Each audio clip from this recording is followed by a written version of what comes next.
Hello. Hope everybody can hear me loud and clear. Who? Sorry. It's who, of course. Yeah, thank you very much. Thank you for happy birthday. It's my birthday. I'm 39 years old now. Quite old, but still having fun music. Thank you very much. So if you watched the stream so far or not. So I made a couple of streams already. The first was just when I tried to produce music. Then we had I did a long break, and then I wanted to start streaming again, and I thought, oh, it might be interesting to discuss making music. So I loaded a song that I already made, and then I went through it and then explained what I did. And then I recently just started my music production, streamed my music production again. And then I thought about it, what might be even better. And what I'm gonna do today is something really new, and that will be to reproduce a song that I already produced. So I worked the whole week. I did a couple of different tracks, and so what I'm gonna do today is I'm gonna replicate the track that I like the most. Okay, so I think it's more exciting than just seeing the track and then have me explain, oh, I did this, I did this, I did that. But instead watching the track grow. And I'm going to repeat I'm going to explain why I did the different things. So this way you see actual music production, but what you skip is trying all the million different options, which it's like you're trying to find a way, and you're trying okay, might go this way, but it doesn't work. So you go this way, and it doesn't work, and this doesn't work, and this doesn't work, and then okay, this one does actually work, and then you're one step further, and then the whole thing repeats. So what I'm gonna do today is I know which ways work, so we're just gonna go this way instead of trying all the different options. Let me have a look at the check. How I make a song. Yeah, okay, once again, thank you very much for the happy birthday wishes. So, okay, cool. So we're gonna start right away. Let me switch to Ableton View. There we are. Oh, I'm gonna turn this on. Cool. So I'm using Ableton Live here. And oh yeah, we have a verified person in the chat watching. Nice. Hello, that violent chick. So how I started is I did a track on Monday. I did another track on Tuesday. On Tuesday, I was looking for vocal samples for the track I was making. And while I was looking for vocal samples, I found another vocal sample that totally did not fit in the track I was making on Tuesday. But I thought, okay, I'm going to remember this and make something out of it the next day. And that vocal sample is this one here. Oh, I got to switch on desktop audio. Let me do this again.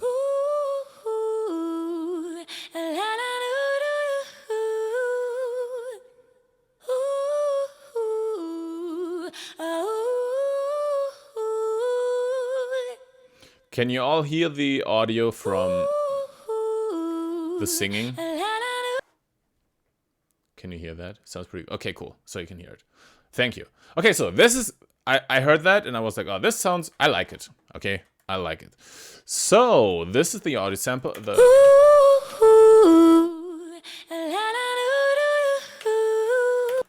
I just found this on Splice, so it's just a vocal sample. So first thing I do is I get this onto the grid because it starts a little delayed here. So I'm just gonna, let me do this again. So I'm just telling Ableton this is number 1 here. I'm just gonna put it on the grid.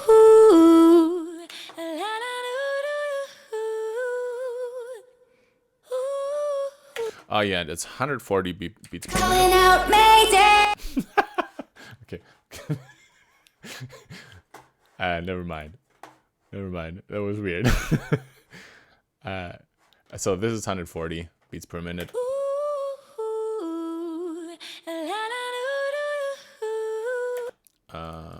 This is also 140. Okay, now it works. So.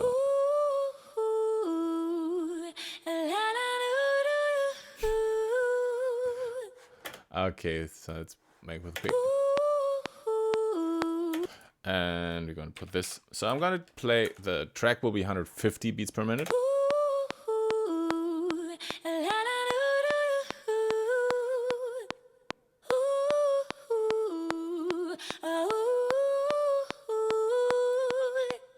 Yeah, I think that sounds good for the start. And I'm gonna loop it like this. Okay. So. And so those are the vocals. All right. And what I'm gonna do right away is I'm gonna do a little EQing on this here.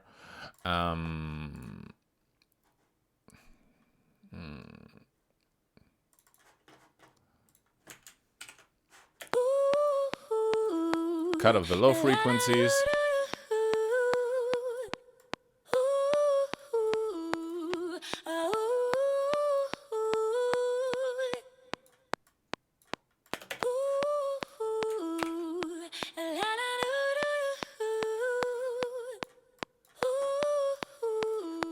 Okay, and then I added some reverb to it.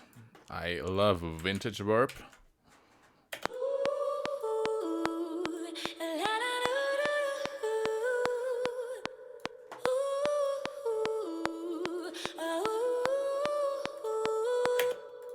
Yeah, you're wondering where this Mayday part came from, right? That's I was thinking about doing like shooting different videos with keys, so I can just like do some different funny things. So I tried setting that up. So I think on 4. Oh, it's not working now. I don't know why. No, it's not working anymore. Ah, maybe. No. Oh, now it stopped. Doesn't. Never mind. Yeah, I tried it. I didn't. Never finished it. But when I pressed 4, it just did this thing. Yeah, now it's not working. I don't care. So let's get back to music production. Okay. So some reverb. That's too much. Okay, so now we have it 150 beats per minute. Okay, so now what I recently heard a couple of times were some oops, no, I deleted the wrong thing.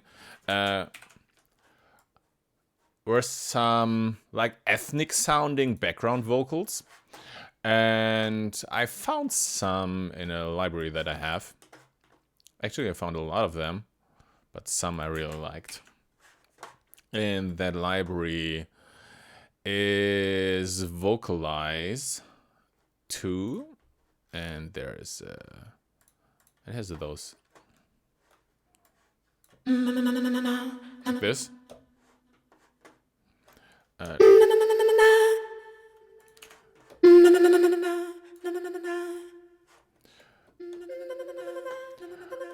Can play different vocals there, and I chose. No, it's gone. No, wait a second. No, I think I took. No. Yeah, this one. Yeah. So.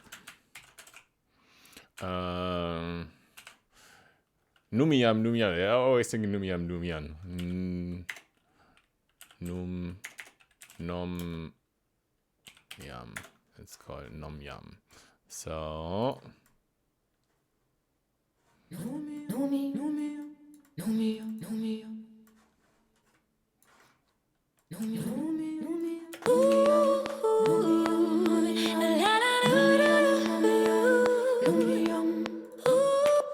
So you get the idea.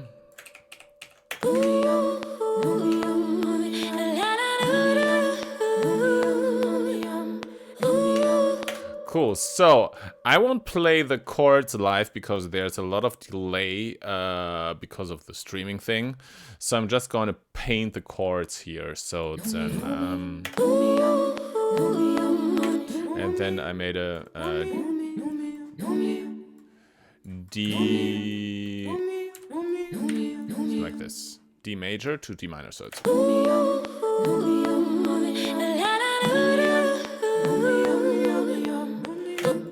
and then I think we're gonna repeat the whole thing like this. I think I even had it. I think I even had it like that.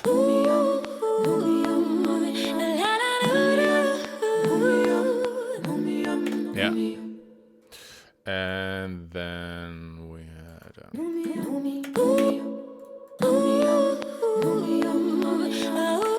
And then.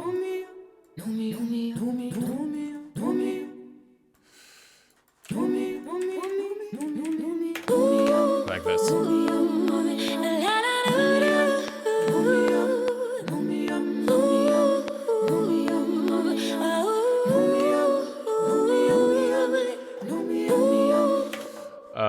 Cool. So, and then I added a doubler.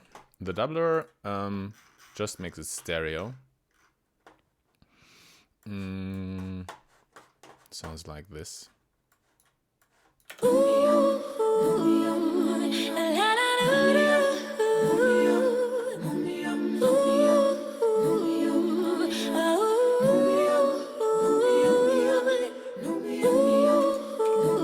And then EQ once again.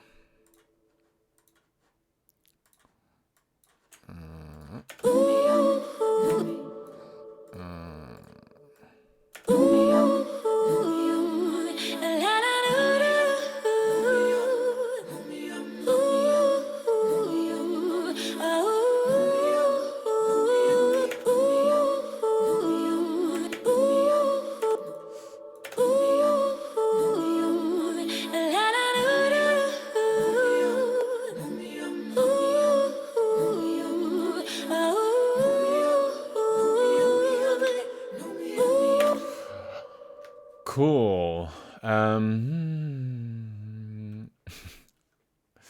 So, so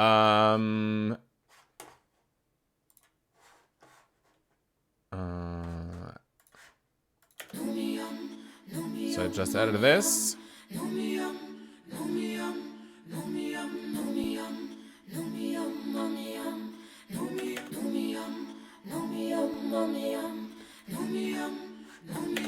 And let's turn off the reverb and delay.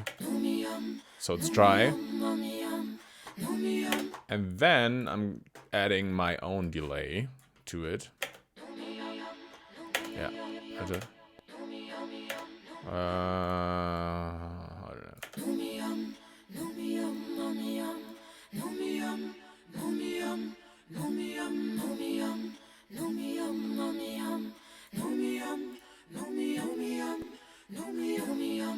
and then more reverb. Just the same reverb that we had before.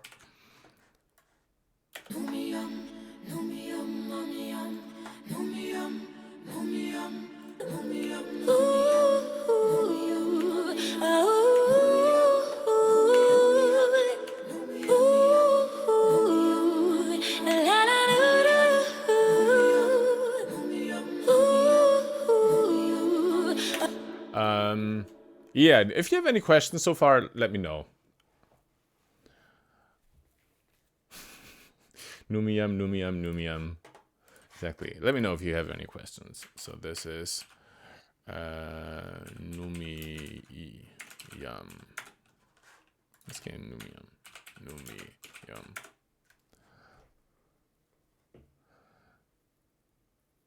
Yeah, it's a little tribal chant. That's what I wanted.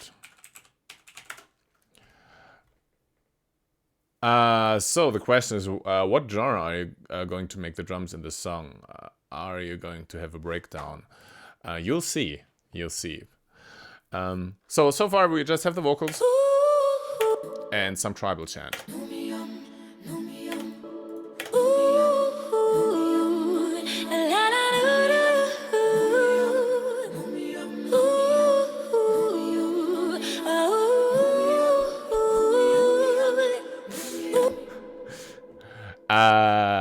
Yeah, so now I'm added another. I want to add some chords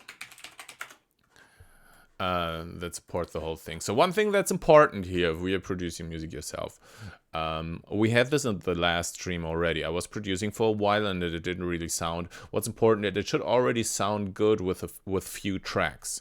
So it's not a solution if you have your first like 8 tracks running and it doesn't really sound good to add more tracks. That usually doesn't work. So ideally, you have like, I think for me personally, this.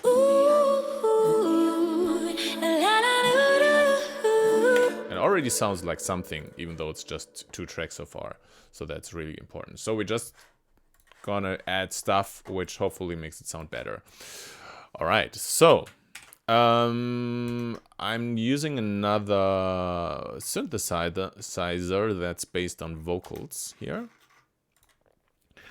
And that is element short. It's CH1 gate is this one here.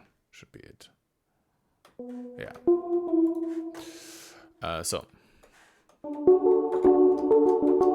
just some sort of plugin. So this is from the sample library Vocalize Gravity Pack 02. CH1 7th gauge SH. So this is just the sound. I'm gonna turn off the internal reverb and delay once more. And then I'm gonna paint some notes chords. So it's.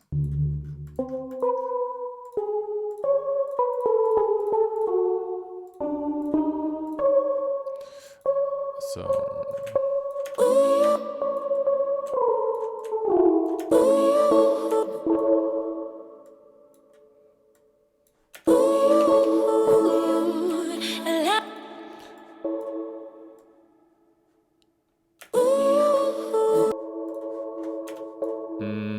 Okay.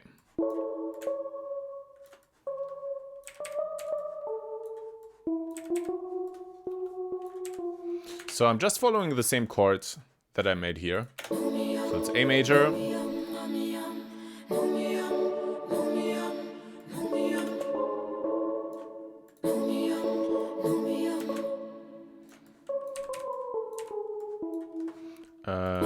Then it's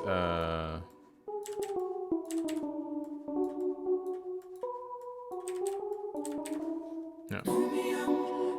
So this is A major, D major, D minor, A major, B minor, and E major.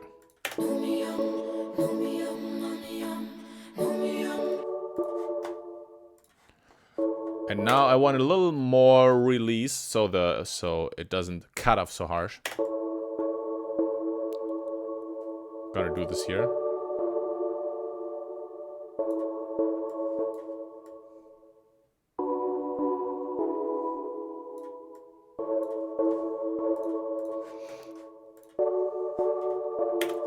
Okay, and then we're gonna.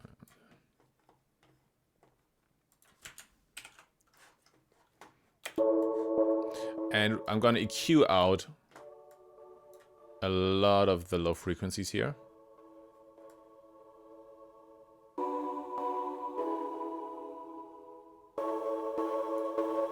And bring the high frequencies a little bit.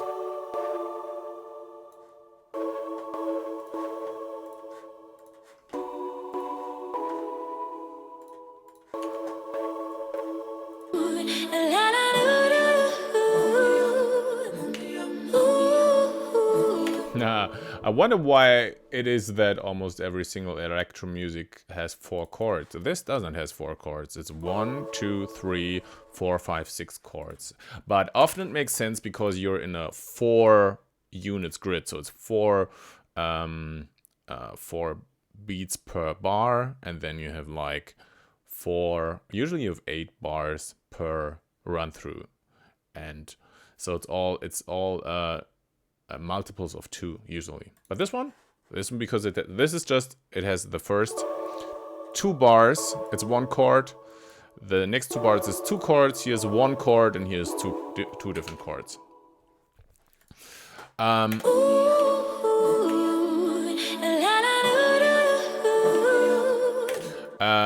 I'm gonna add a delay once more. Which one did I have?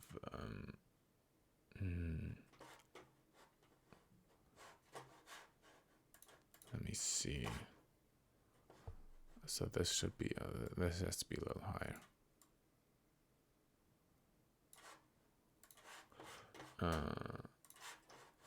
Yeah, I'm gonna add another ping pong delay.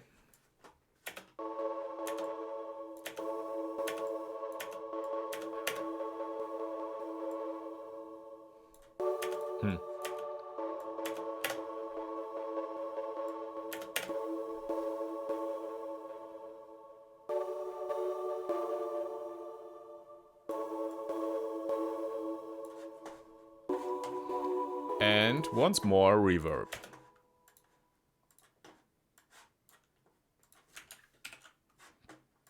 So this is the full reverb.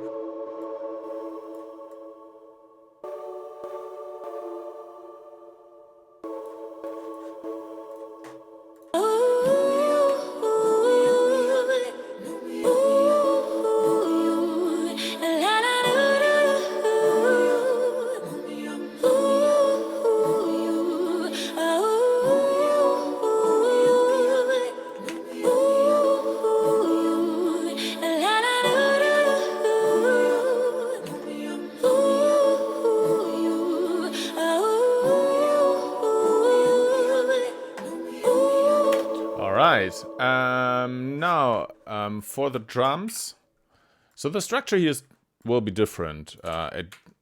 So far I don't have a drop here. It's more, I don't even know what it is, but it doesn't have a drop. So, yeah, maybe later on I'll change the structure. But for now I just added some very soft drums under what I have so far. And I had a kick drum, which was, let me see which one it was.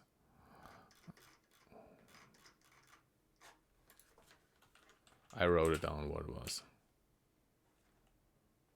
Yeah, I think it's exactly from Vintage Soul. So this is the kick drum. It's really, you can hear, it's super soft.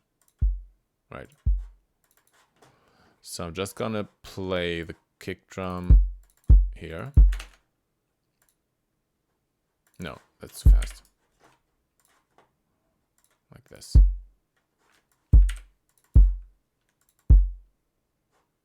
That's wrong. There we go.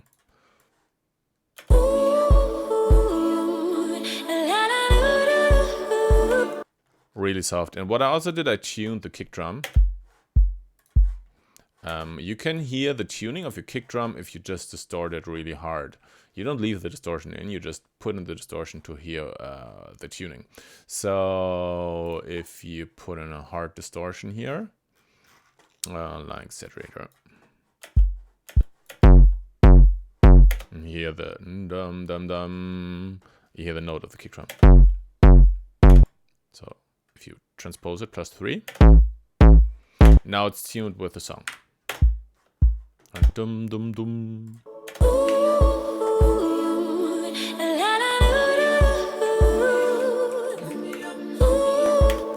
Cool, and we add a clap. I'm using Simpler, which is it's like a very simple instrument where you can just fire single samples from. That's what I use in Ableton. In different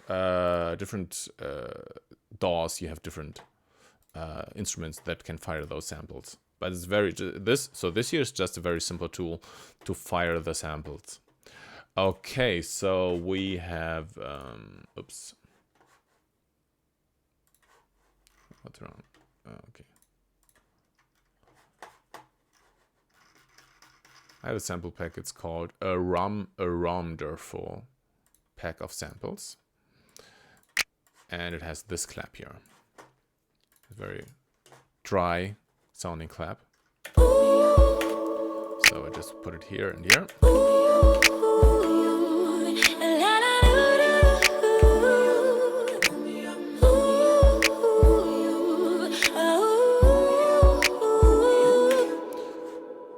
And it's too harsh still. So from the clap, you can see here the frequencies, which the ones that go up. So I'm taking these frequencies here and pull them down. And I pull down the high frequencies overall.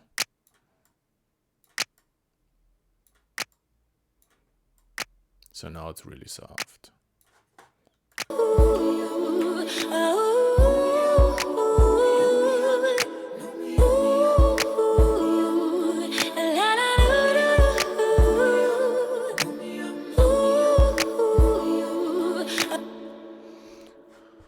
Cool. So then I added some toms. So the idea was to have very electronic sounding drums, because what I like about like very dry sounding, simple sounding electronic drums. You'll hear in a minute. Toms. And I used some from Stylus RMX.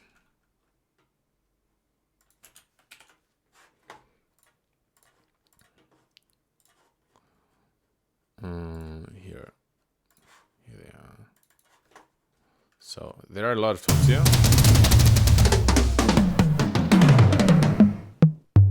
Those are the ones. So it's the idea was to have something like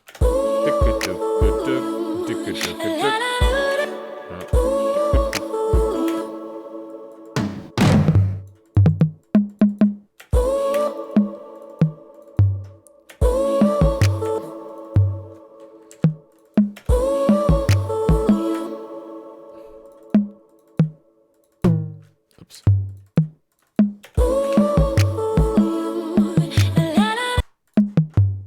And as you can hear, they have some tonality to them. So it's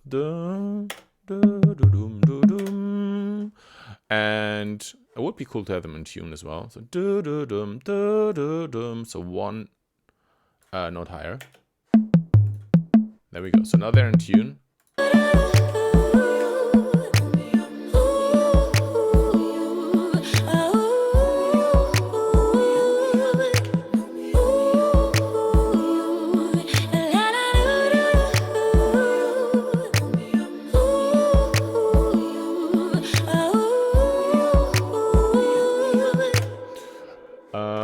Cool. So, and I also added some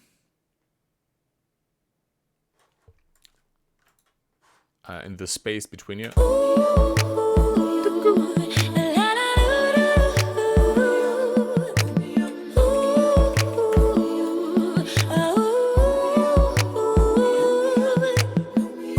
Some wood block. And I took the wood block also from the Stylus RMX.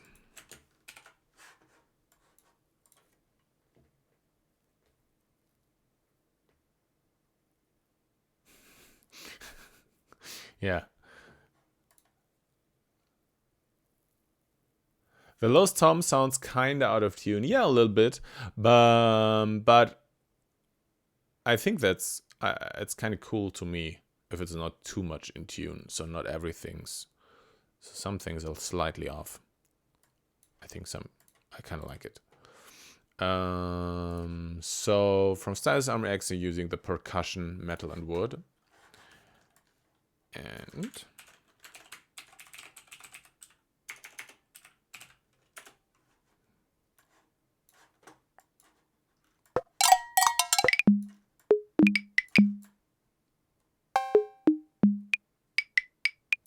yeah, so this is electronic wood block.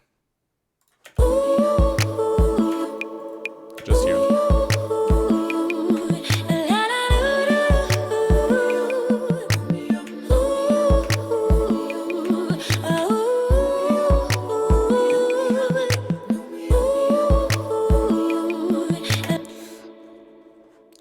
Genau, yeah, it must. And then what I'm doing is I want to pan it left and right. And I could automate the pan here. Actually, I think that's what I'm going to do. So I'm just automate it left and right. I'm going to give it a little space between and after. So now it's... If you hear stereo, you should have it on the right side and on the left side.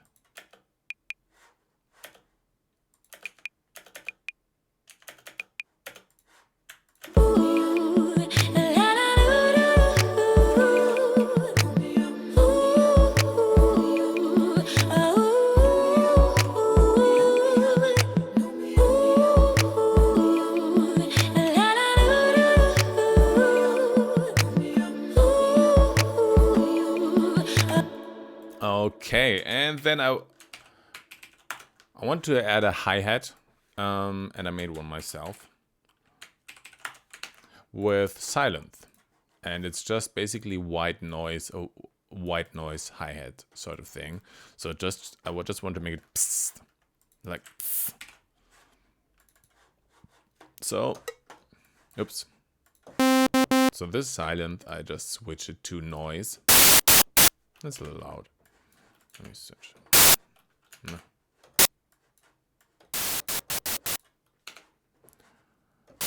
So this is just some noise, and I run it through a band pass filter and distort it. No, maybe not that much.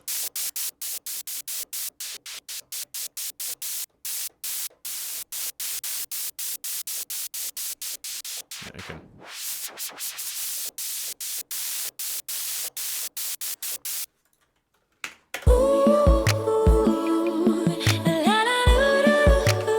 And I will only want to have this one because it's kind of annoying. I only want to have it, I think here. No, the 4, like here. No, here. Here.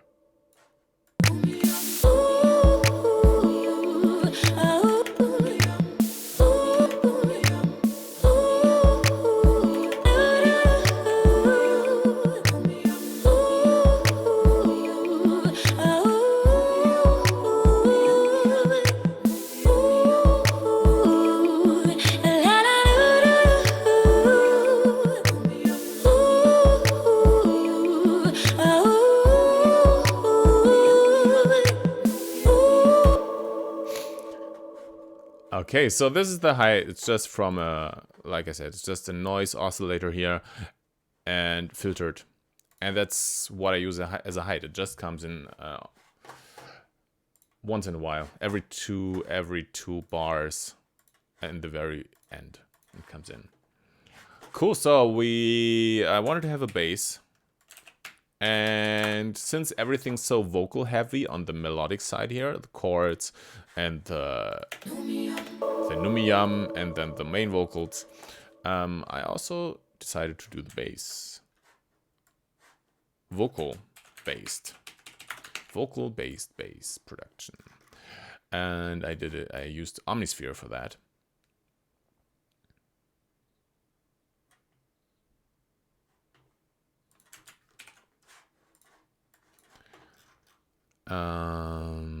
And so Omnisphere has these, where are they? Human voices and jazz voices, and then I think it is vocal bass dumb walking.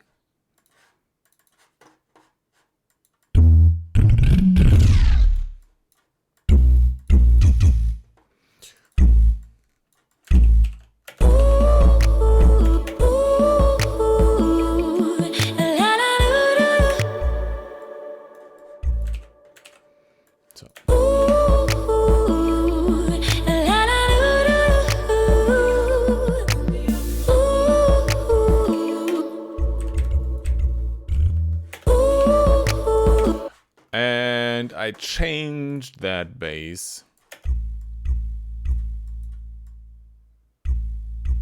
so it slowly fades out.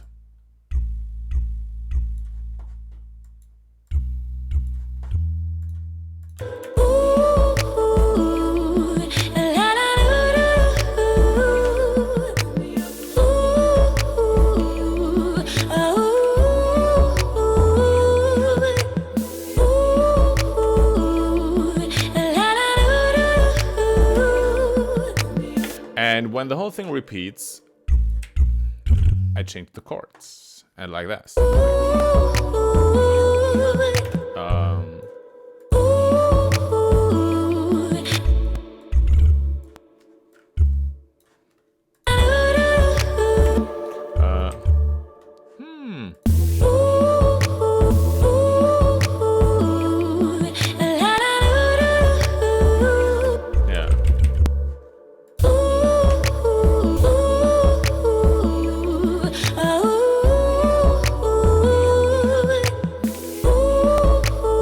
So for the musicians among you, what I did here is I just, even though the chords in the chants and those here, they play different chords,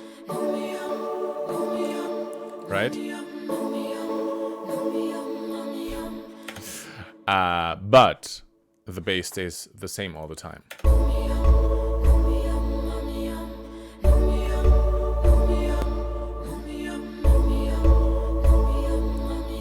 Now it starts to follow. But now when the whole thing repeats, the bass does something different. So instead of going back to the A, it almost all of a sudden it plays a F sharp, which reinterprets what's going on in the chords. It switches, although it plays the same notes, the A major becomes a F sharp minor.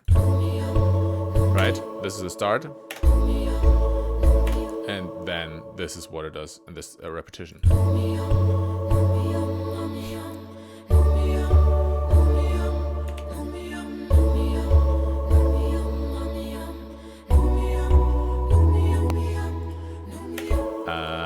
Yeah, this track makes hungry, right? I was thinking about calling it the cookie track. It's kind of like yum yum yum yum. You're eating that, a delicious cookie.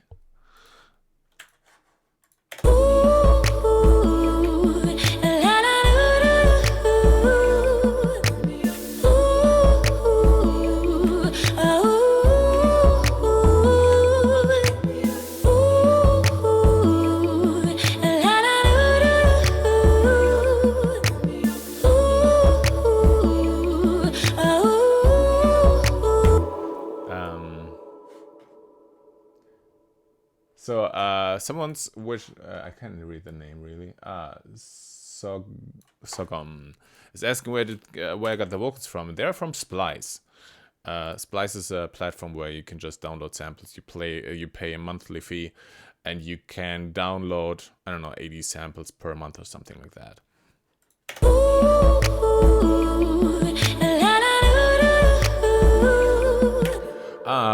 Evan Dickinson is asking, do you use or consider music theory at all when producing?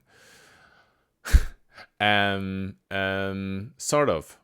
I've been making music for so long that I cannot really not consider it. But I'm most of the time not actively thinking about it. And this music uses cookies, exactly. I'm most of the time not actively thinking about music theory.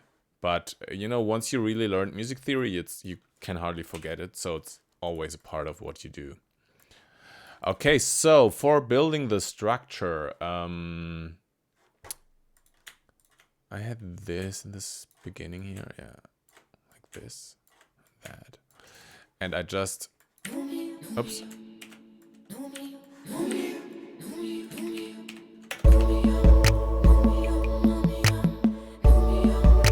So what I did is I took those vocals here and didn't have them play chords, not like this, but only have them play those two notes here and this one. And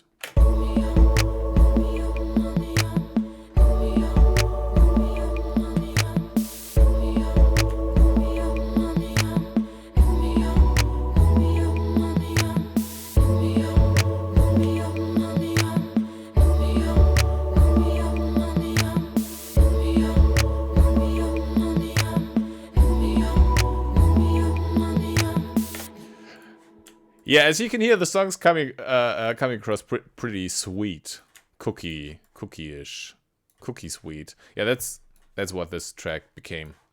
So let's work on an intro for this. What I did is I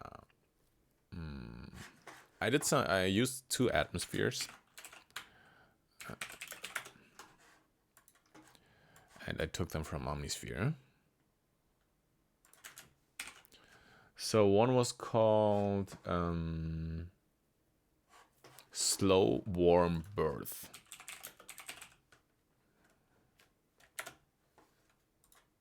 This is it. So what I used usually what I do when I use Omnisphere, this one not, but it often uses a lot of RAM. And so I just print out the sound. It's one octifier.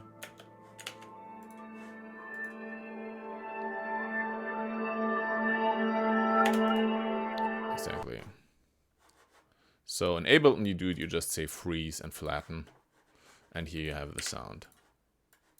And yeah.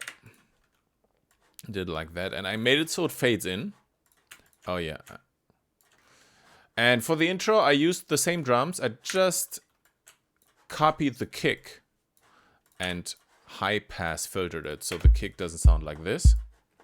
But I EQ'd all the bass away. I just basically like this.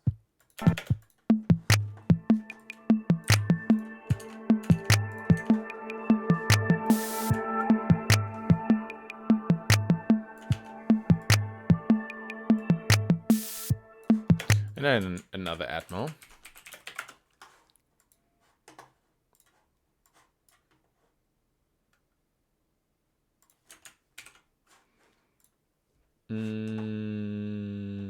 Oh, it wasn't Omnisphere. It was not Omnisphere. It was from Desert Flutes. Desert Winds, sorry. Soundscapes. And I think it was one of these. No, not this one.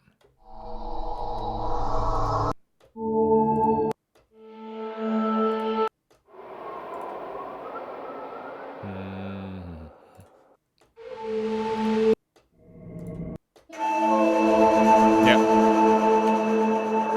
It was that one. And once again, I printed it, so I just play the note.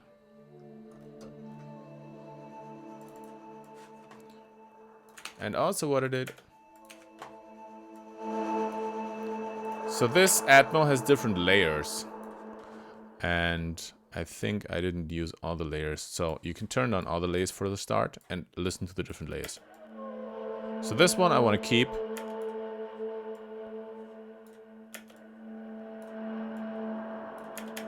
Oh.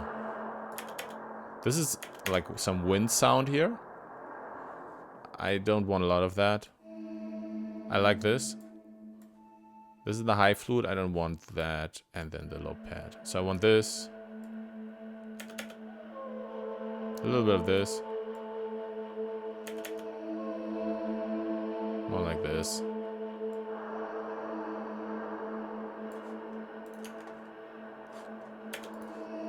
Okay, and then freeze it.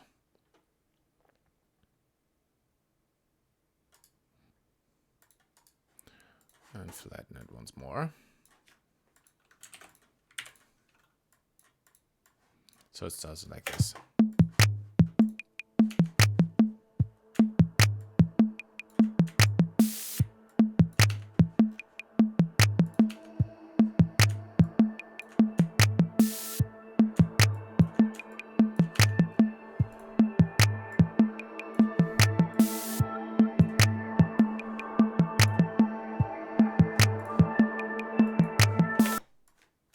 Something like this. So what I'm also doing is I'm cutting away everything at this part here. So this is sort of important when you produce music, okay? Here's one important tip. Always have some points where you surprise the listener. I think in advertising it's called disruptive. So to grab the listener's attention. So this will be one of the parts. So, and it's also supposed to be a little bit surprising at all times, because it just starts with a dry drum loop, right? Very dry electronic drum loop.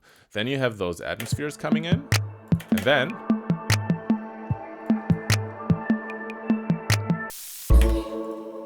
they're cut off all of a sudden.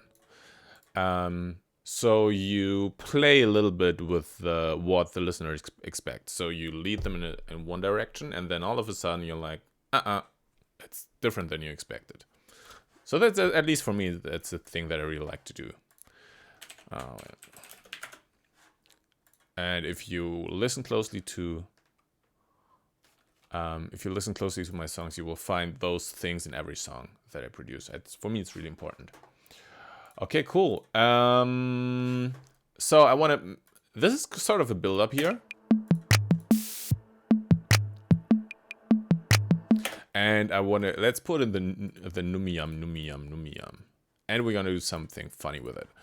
I'm gonna double this here, make a copy of it.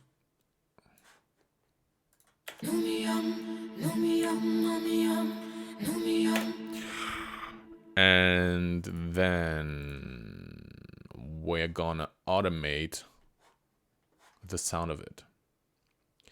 Fading the numiyam. Yeah, we're gonna fade the numiyam in. So because we're not gonna do this, would be boring, but we want to have the numiyam coming from the distance. So you start with it. Right. Like you just start with a dry drum loop, and then slowly the cookie comes closer. Numiyam. You know what I mean? Yeah, or the Doritos or whatever whatever you associate with numiyam. So I'm gonna print this. The numiyam. Print some numiyams. So this is it's an audio clip now. And now we're gonna take those, and let me think. We could do something fun here. I haven't done that before, but in Ableton. So if you use Ableton, this is such a cool feature of Ableton. What you can do. I haven't done it on this track before, but I think I should be able to execute it on the run. So now we can assign a macro. We gonna assign a macro, and we're gonna map frequency and gain frequency to it, and we're gonna map gain to it.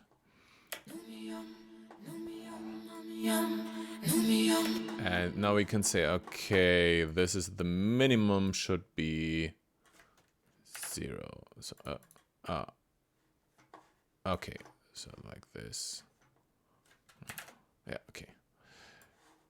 Yeah.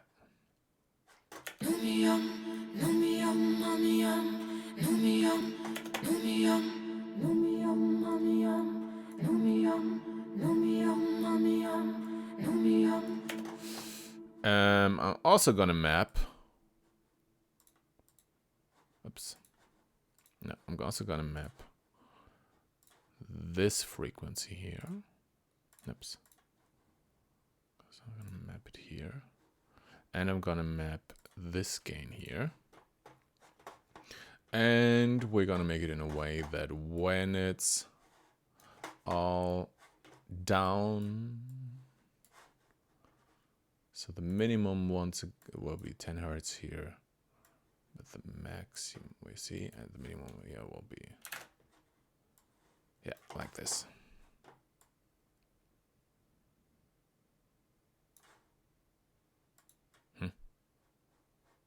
Oh, okay, switch it on.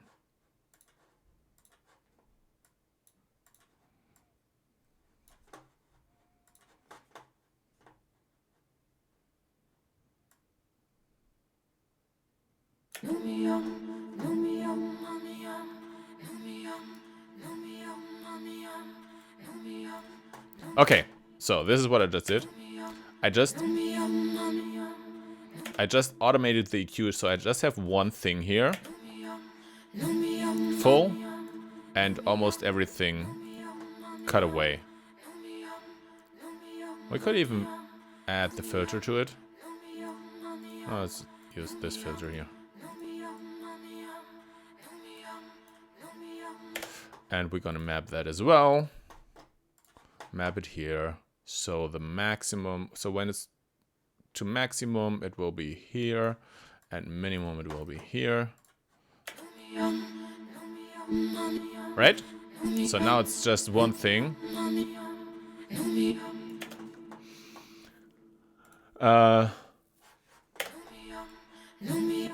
And what I now can also do is, oops. No.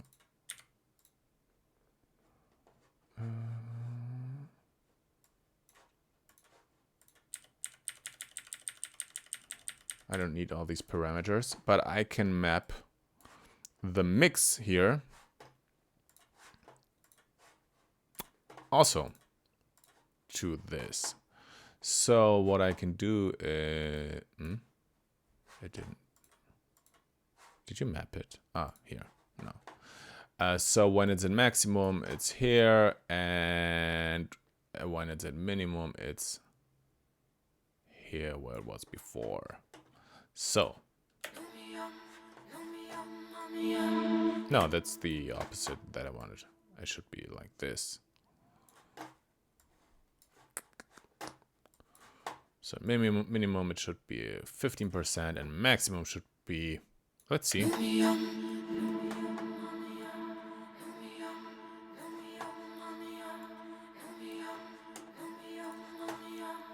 Yeah, so now I have one knob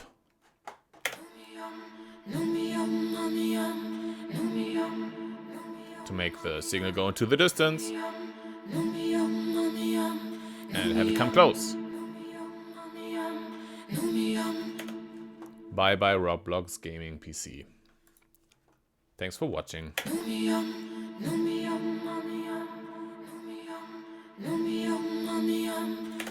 And we can also add now one more effect for to make it softer.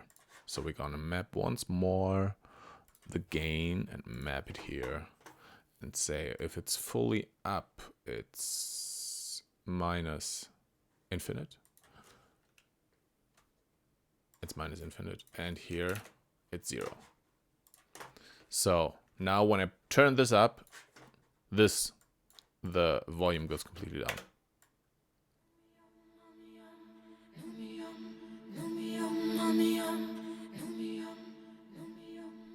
So this, what I'm doing right now, is different than if you just automate the volume. Because when you just automate the volume, it doesn't seem as if it's coming from far away.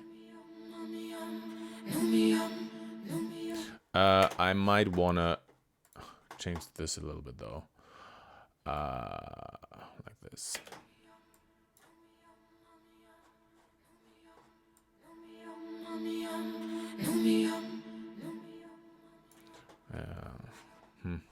No, I think I'm gonna do the loudness automation. I'm gonna do it separately. I'm not gonna do it here. So this just makes the signal go further away, and then I'm gonna do a separate loudness automation. So we're gonna start with everything far away, and then have it come close, which is like just one click now.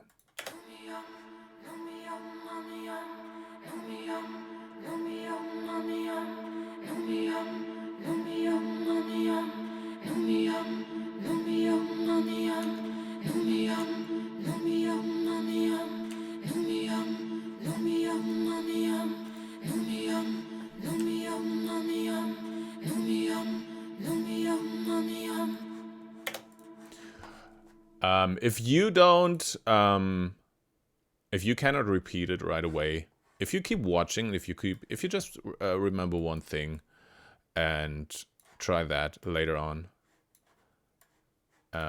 You already have learned something. Just pick up piece by piece. Okay, so we're going to fight it in as well. So.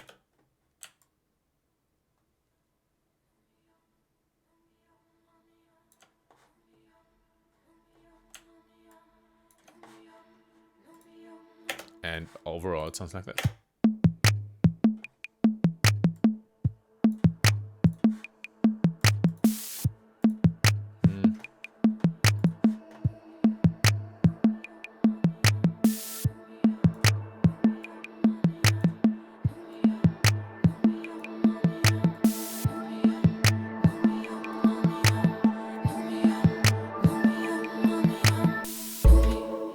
Something like that. It's not quite there yet. I'm also going to do some automation here to switch it off at this part. Oops. Hey, why is it doing that? It shouldn't do that. It should be like this. Okay.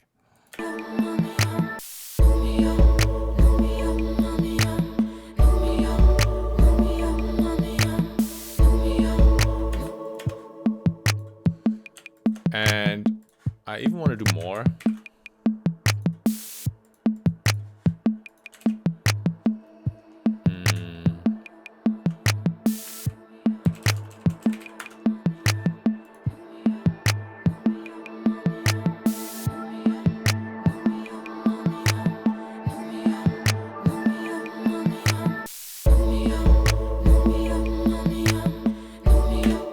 Okay, so it's getting there. So in the middle, I'm gonna add something even more intense, some more intensity to it. And just take silence.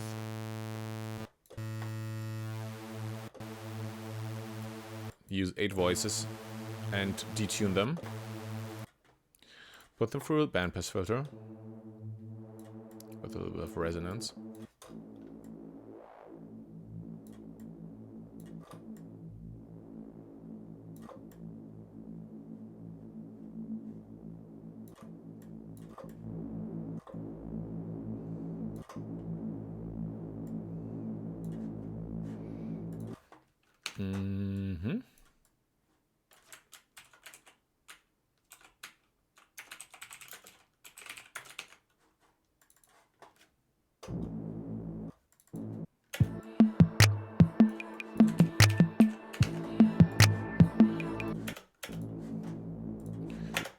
And make it fade out so it makes like.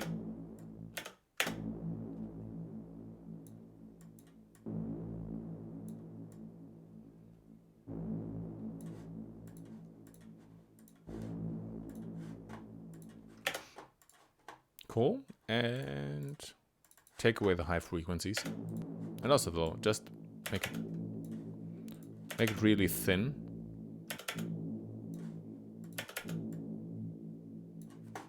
And add some delay.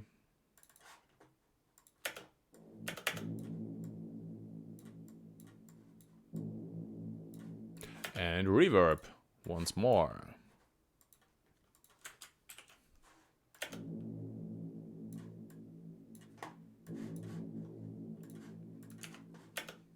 So, sounds like this.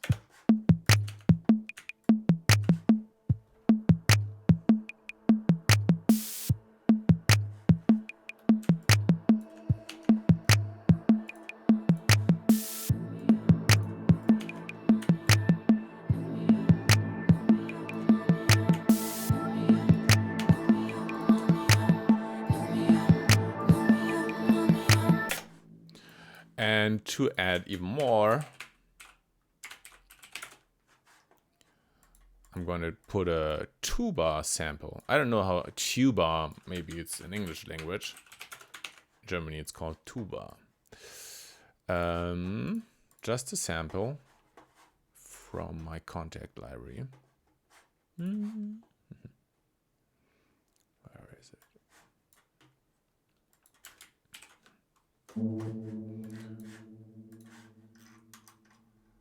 It's just a recorded ensemble of tubas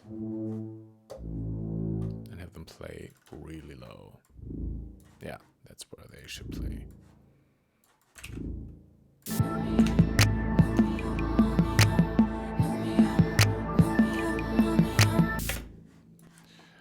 And I'm gonna cut them. Oops.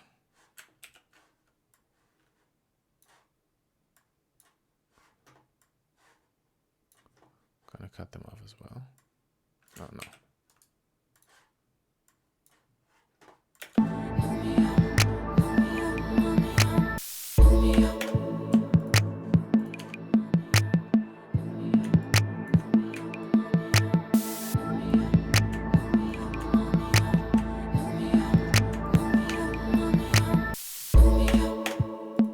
Okay, so this is what we have so far. Kultekinov is asking, are you actually going to release this track after it will be done? I don't know yet. I'm just producing ideas every day. So this week, this was the idea that I thought would be the most interesting. So I'll just show you what I did. I don't know. Sometimes ideas turn into tracks. Most often they do not turn into tracks, like finished songs. I don't know yet.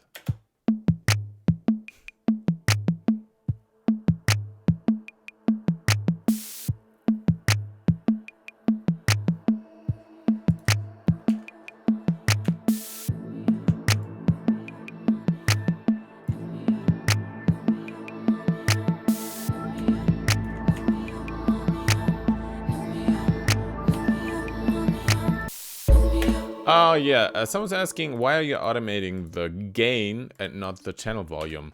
I usually leave the channel volume untouched because that's where I want to change the... When I say, okay, I want this channel overall louder, I just touch this here. If you have the channel volume automated, then it's harder to change the overall volume of the channel. So that's why usually if I do some volume automation, I usually use a plugin and then automate the volume in the plugin. Cool. So I want even more tension in the end. So from good old Vengeance Effects Volume 1, I think I used the Downlifter 27.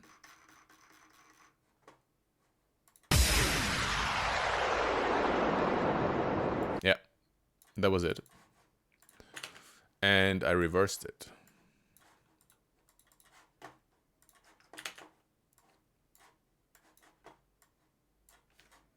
Looks like this.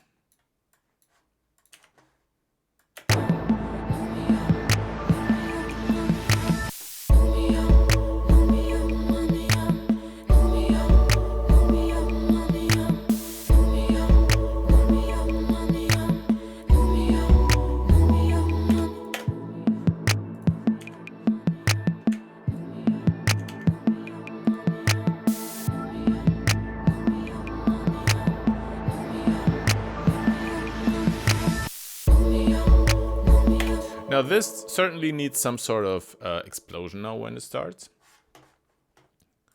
And I just used 2 samples to do that.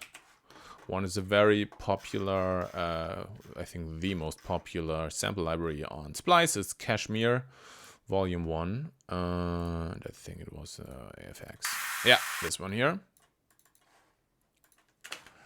And the other one is also from Vengeance Effects.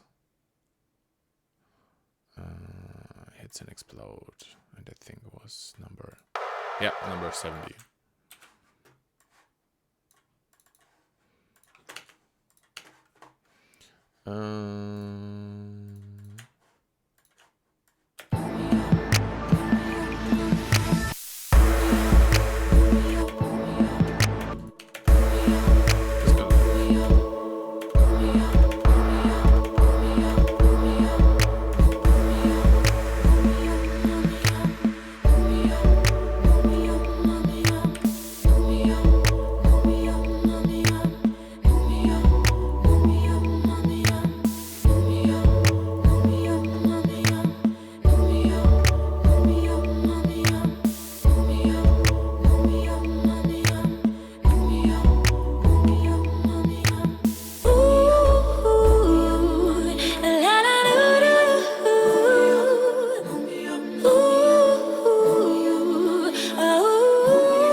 Yeah, so once more, this is what we have so far.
Yeah, and that is the song so far.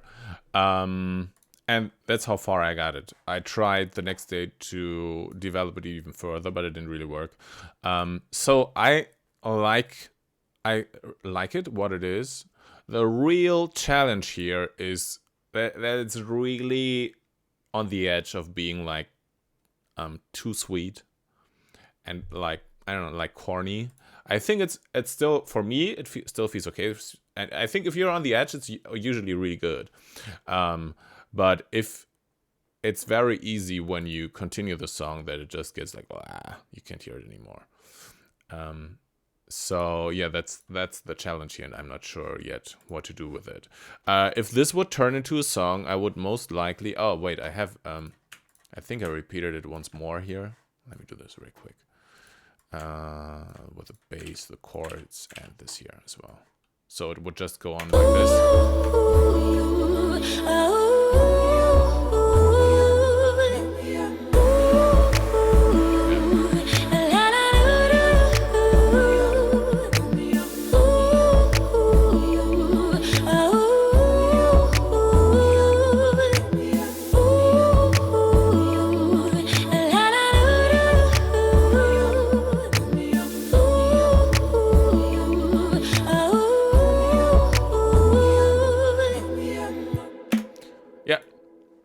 So this is what I have so far. It would just repeat here. So if I turned this into a song, I would probably like arrange the whole thing and then have lyrics for the vocals, and then have somebody who has a similar voice sing the vocals. Main problem is the continuity of splice vocals. How do you go from there? Yeah, you can. I mean, I have variations of the melody in my head. I can sing it for you now. It will sound awesome. La la la la la la la la la. So for example, you could hear.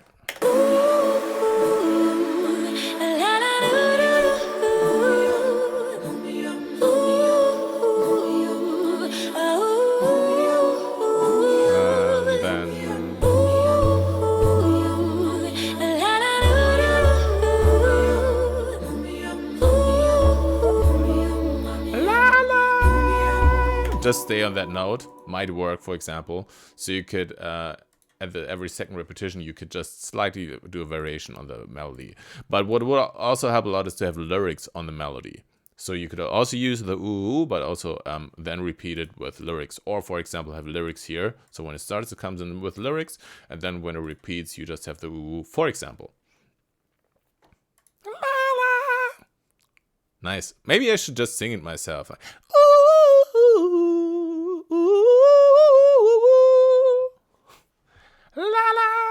la. Yeah, that would be a way to turn it into an actual song.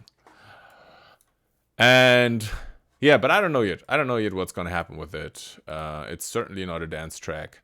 But the key for me is when I make music is always to try something new. So I spend a lot of time trying weird new stuff. Like this is one of the songs where, I mean, I don't know what genre it would be. And that's usually a good sign for me. Because all the songs that I made so far that worked, usually they developed out of just trying totally weird stuff.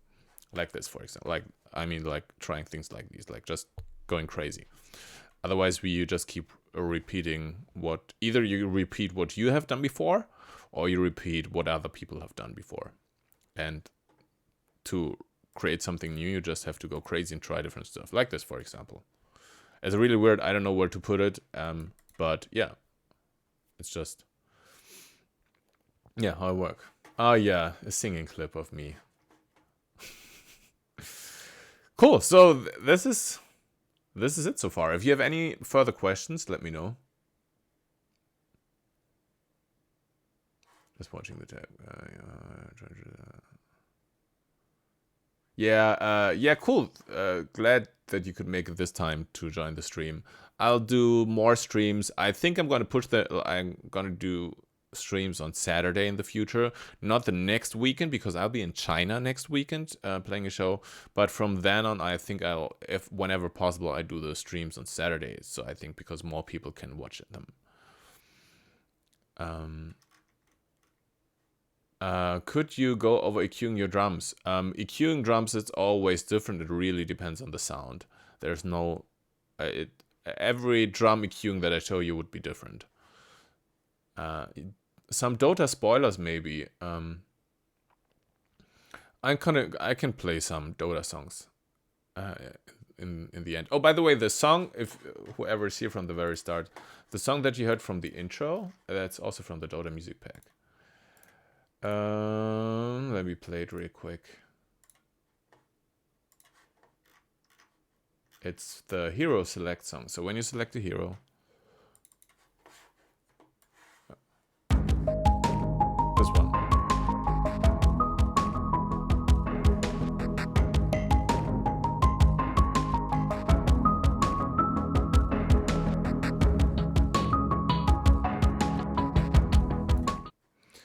Yeah, that's the hero select song from the Dota music pack.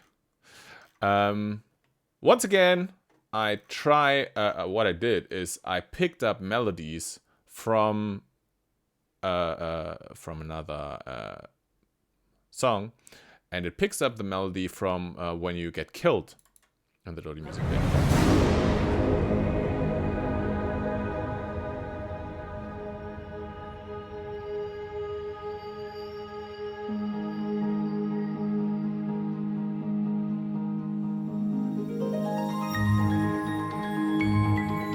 If you listen closely, you recognize that it's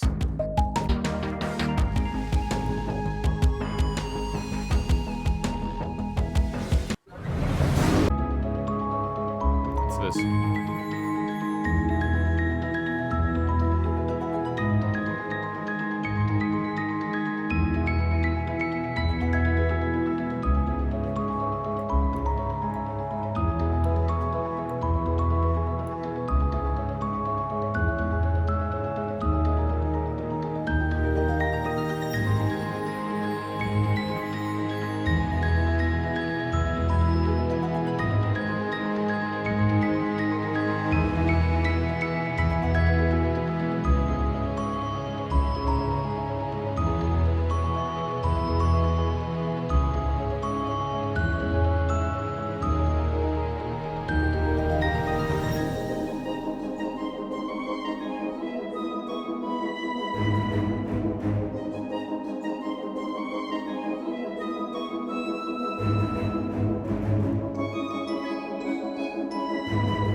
Yeah, this is the when you get killed. So I said this last time already. What was important for me is when you get killed. So you have a short thing where it's dramatic, and then it's supposed to build up your confidence again in yourself. That you're like, oh yeah, I want to go back and fight. So I had a couple of questions in the meantime. Ghost and Ghost was asking, hello, by the way. Why I was signing with a major? Because I just wanted someone to help me to reach a broader audience. I realized that a lot of people I played my music to said like, "Oh, I really, really like that. Why haven't I heard it before?" So I thought, okay, cool. There are a lot of people who might like my music, and I want at least to have a chance for them to hear the music. And they worked on that as well. For example, the ESL song plugging. So my music is playing all over the ESL live streams, and I got to perform at the ESL One show and stuff like that. They did a lot of those things for me. That's why. I've seen it is so different from what you hear from you. Emily Frank. I don't know. I feel your style, but you mean this one? This one? Yeah, it's really different. I don't know if I'm gonna release it. But I like to try different songs. For example, when I released Xenogenesis, it was also totally different from everything I had ever done before. Yeah, but I was wondering. I was thinking, okay, maybe everybody will hate it, but I liked it. So when I like it, even if it's completely different, I think it's a good thing, because you want to develop as an artist. You don't want to keep doing the same stuff over and over again. I try to make this according to your personal to give you a separate so it's the question is if I have any experience how to separate the vocals from the instrumental track. No, I don't. Usually I just got the vocals from somewhere. I found them somewhere, or sometimes the artist sent them to me, or the record label sent them to me. So I don't know how to extract a vocal from the instrumental. Oh, there's one trick, though. There's one trick. If you have a high quality recording of the instrumental itself, so if you have the full track and the instrumental, you can put both exactly on top of each other and then phase reverse the instrumental, which will delete the instrumental and you only have the vocals. That can work. I did this once. How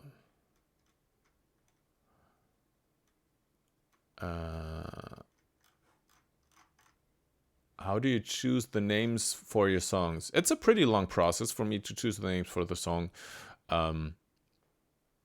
It's a matter of feeling. So I just go through a lot of different names and write them down and live with them for a couple of days until I feel like, okay, this is the right name for the song. So Evan Dickinson is writing, will you ever be doing a meet and greet with fans in Germany? I already did one once here in Göttingen, where I'm from. Yeah, I definitely gonna do it again. Do you follow football? Which team do you support? I don't follow the usual leagues, only the World Championship now. And I support Germany. Allergy stems, please. Are they not out there? Let me write that down. Gonna write that down. They should be available.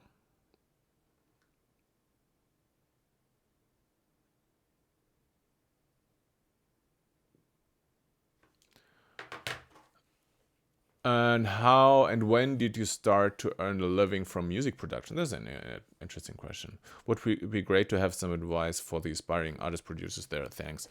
I always lived from music production. So I studied audio engineering, and then I lived from music production right away. The problem was I lived really, really bad from music production.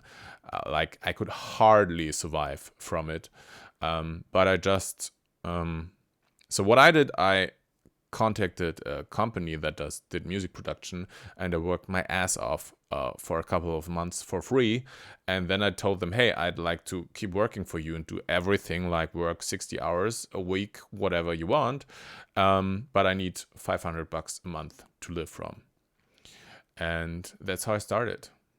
And then I slowly built up my income over 7 years or so until it finally got better. And then came René Lataupe. People from France know it, which helped a lot to make it. So that's when I started to become bigger. Yeah, I wrote René Lataupe Mignon Mignon together with a friend in German, and then it was translated into France, and then in France it became kind of popular. Oh yeah, someone's asking, what do you think of the theory of several of your songs being connected together, telling a story shattered into different fragments and perspectives? Yeah, that's true. My wife and I, my wife's writing a novel She's a writer for a long time already, and we started developing a background for the artworks already for quite a while, and so we have a background story which slowly will start to show. The lyrics to your song come right from you or from the singer. So far, they've never been from the singer. I have usually at least one person to help me with the English, but I also write a lot myself. But for example, all the songs I did with Laura didn't write any of the vocals. She just sang them, and she just got a demo with a singer already singing the vocals, and then she performed them. And then I told her what to change, and that continued a couple of times, and then we had the final vocals. Yeah, Minyo sounds so differently from your other songs. I have a lot of songs that I did back in the day that sound totally different from what I'm doing today. Yeah, that's what you do. Because for years, I was just producing music for other artists in the back. Like, I was in the background and I was producing for other artists. And I tried to adapt to their style or do whatever was requested from me. Why is the Jackpot EP on SoundCloud empty? Oh man, SoundCloud. Yeah, we're on it. It's just a pain in the ass with SoundCloud. They're just region blocking it randomly. So what I'm doing right now is I'm trying to find out why it's not available in different countries. A lot of my songs are not available on SoundCloud in different countries, and I'm trying to figure out why. I don't even know. And the problem is I don't see it, and I don't get a notification from SoundCloud. It's not like SoundCloud notifies me and it's telling me, hey, it's from now on, we're not gonna play your song in, I don't know, USA anymore. It's just people telling me, hey, why is your song not there? And I'm like, it's there. And no, it's not there. And I'm like asking people I know, and I'm like, is it there? And they're like, yeah, it's there. And then the person is still, no, it's not there. It's because it's just all over the place. Please show some projects you have never showed before. Okay, cool.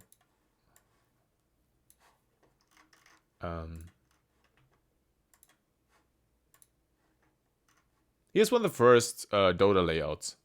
So this will not be in the Dota pack. I just played around with stuff.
Yeah, this will not be in the music pack. It's just one of the songs that I made that I didn't really like it. If you want it, I can give it to you. I'm just gonna upload it right now, and you can do whatever you want with it.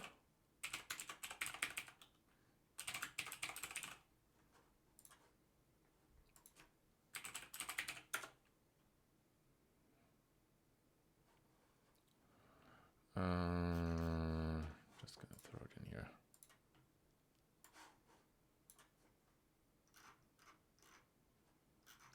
Uploading now.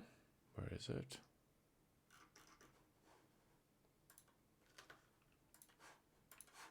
So here you go. And someone was asking if his question was inappropriate. I don't think it was inappropriate. I think I just missed it there.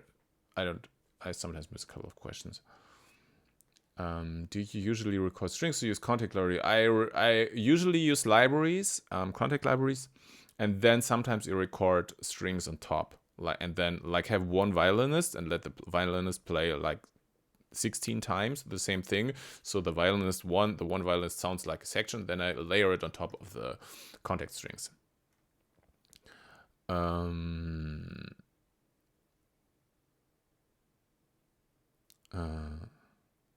Would you produce game music on commission? Yeah, I think it would depend on the game and on the commission. What did you think why you were producing Monardy? Oh man.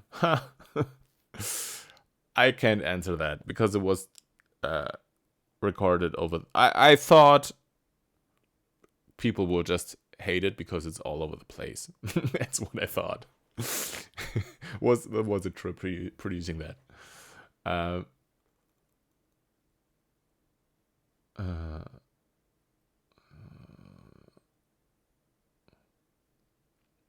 So I was asked, would you say you have already found your style of producing? People say that you develop your brand by finding your niche. What do you think? Yes, somehow, but the challenge is to always develop your sound. I think with this melodic lit hop and also like orchestral trap things, those were like two really different things that were kind of unique when I started them. I think there was a unique sound, but what I'm trying is to do the next step, and that's what I'm working on at the moment. Also,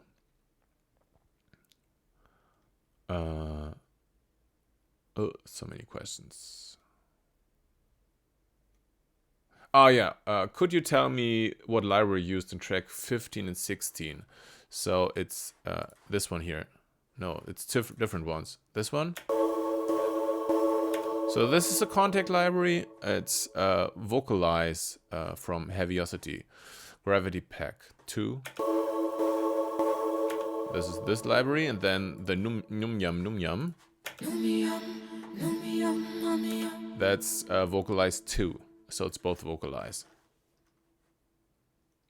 Have you ever produced a rock song or any other subgenre of it? Yes, I have produced rock songs.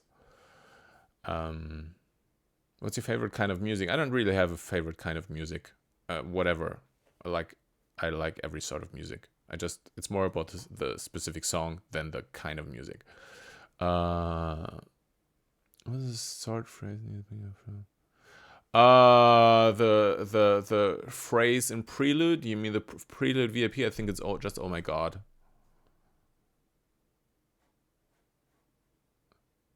Did you continue the track from last Thursday check? No, I didn't continue it. Ever heard Electro Swing? Yeah, I love Electro Swing. It's great.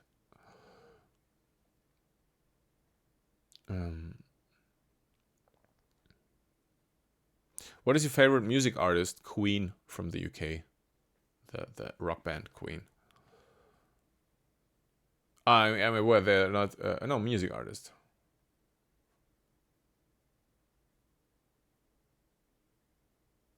Do you accept other lyrics for tracks, or is it sort of you have an individual look and associations with your music? So it's no. I usually don't use other people's lyrics just because I really have my own vision of what the song's gonna be.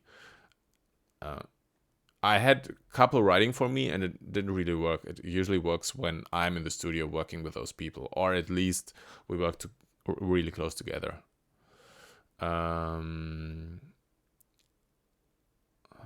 Will your song ever be clean, or one day one of your songs will be explicit?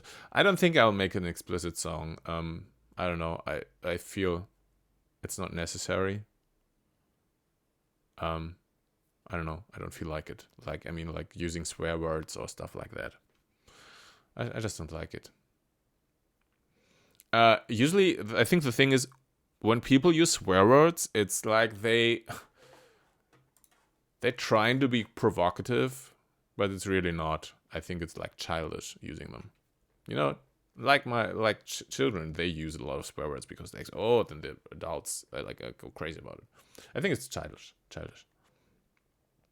What genre do you still want to make a song of? I don't know. Will you take part of Tomorrowland one day? Maybe. This one's interesting here. What do you think is the best way to get people to hear your music for beginners? So how do you put this? So when you just want to develop, just go to some forum, or you can go to the Discord server, my Discord server that I set up yesterday, and there's a part where you can post your music and you can post it and just ask for feedback. So this is the one thing to get feedback, to develop, so you can try and find people online that make a different similar sort of sound that you're making, and then try to get in close contact and exchange with a group of people and ask them for feedback. This is one thing. If you want to get famous, the most important thing is that your music works really well, or if you want your music to be popular. So the one thing is to have people hear the music so you get feedback. The other thing is so you have get a broad audience. And the most crucial thing to get a big audience is to have music that really speaks for itself. It's absolutely the most important thing.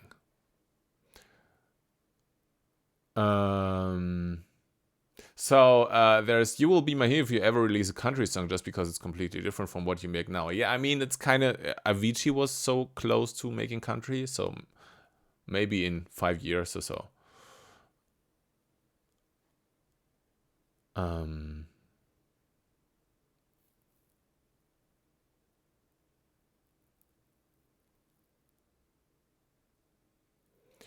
So someone's asking, what do you think about the people who think that produce music by PC is easy? Just look at Google Dunning-Kruger. So it's called Dunning, I think. I think it's called Dunning-Kruger effect. That's what I think about people who think producing music by PC is easy. Dunning-Kruger effect just says that when you have just a very small, really small knowledge about the thing, you think it's super easy. And the more knowledge you gain, the more you think it's really difficult.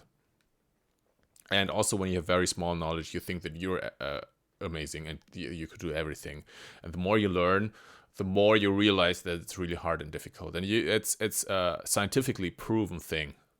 And there's a curve, how it looks like. And the peak of the curve is called Mount Stupid. And it's a scientific thing. So that's what I think about people who think producing music on PC is easy. Cool. So I'm gonna go to my birthday party now. My family's waiting. And thank you very much for joining in. I'm gonna switch. Wait, where do you switch? Got so lost here. You can see me full screen again. Thanks for joining in. Thanks for stopping by. I will not be streaming next week because I have a show in China, and then I will stream in at least latest in 2 weeks. Maybe I will do some small streaming in between, where just not like this, but I just live stream when I produce music, which can be interesting. Sometimes it may be extremely interesting. Sometimes it's totally not interesting. And in 2 weeks, I think I do another stream like this, and then on Saturday. So thank you very much, and see you guys soon. Bye.